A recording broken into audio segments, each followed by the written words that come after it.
তুই যে বর্তমান মেম্বার হইছ খুব খুশি হয়েছি আমি। তবে তোর একটা কথা কই ছোট ভাই হিসেবে, তুই যে মেম্বারিটা হইছ সেটা কিন্তু পাবলিকের আমানত তরফে কার্য করে দিছে পাবলিক। এটা তো ঠিক।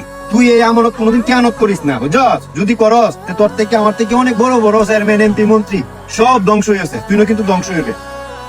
এই যে দেখ দেখ চেয়ারম্যান বই রয়েছে, দেখছস? আয় এই চেয়ারম্যানের জীবনী উনি খুব ক্ষমতা আছেন, খুব দাপটি আছেন, ওখান দেখে যে বই রয়েছে বিলাইটা লাগান।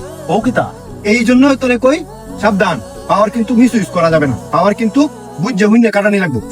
আয় দেখ এই চেয়ারম্যানের দাম ভাই। আসসালামু আলাইকুম। চেয়ারম্যান সাহেব ভালো আছে? ওয়ালাইকুম সালাম। এই তো জি একমত। কি বিষয়? এই তো আপনি দাঁড়াইলাম, আমার দ্বারা কে লাগিবে? একটু যাইতেছিলাম আপনার চোখ বললো। চেয়ারম্যান সাহেব আপনি যখন চেয়ারম্যান ছিলেন তখন তো বিরাট ক্ষমতার মালিক আসলেন, তাই না?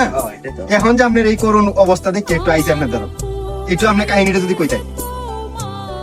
এটা কোয়ার কি আছে? ওনা তো এই বর্তমান মেম্বার, আমরা সব জানি। মেম্বারে আমি কিছু কথা বলি। বিষয় হইছে পাবলিকের আনামত আপনার কাছে তুলে দিছে। পাবলিকের ভালো মন্দ আপনি সবটাই দেখে নিতে হবে। আর আমার জীবনে আমি পাবলিকের ভালো মন্দ দেখছি না, পাবলিকের বিপরীত যেটা হেডে আমি করে গেছি। মানুষটা কইছি না সুদ ঘুষ যা ইচ্ছা তাই করে আমার শক্তির অনুযায়ী আমি চললে আজকে আমার এই পরিণতি। কারণ আল্লাহর কাছে গিয়ে এটা সরাসরি মালুম হয়েছে, ঠিক আছে?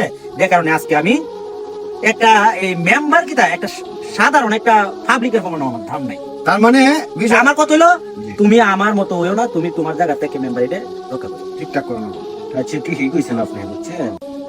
আচ্ছা আপনার চেয়ারম্যান সাহেব আপনি এটাই বুঝাইতে চাইতেছেন যে মানুষের ক্ষমতা দাপট অহংকার দাম্ভিকতা বেশি দিন তাই না, আর যদি চলিট উপায় আপনি চলেন তাহলে আজীবনই থাকবে। হ্যাঁ থাকবে ইনশাল্লাহ। মেম্বার সাহেব কথাটা মনে রাখবেন। ভালো থাকবো। ভালো থাকেন চেয়ারম্যান সাহেব। আসি। আসসালামু আলাইকুম। ওয়ালাইকুম আসসালাম।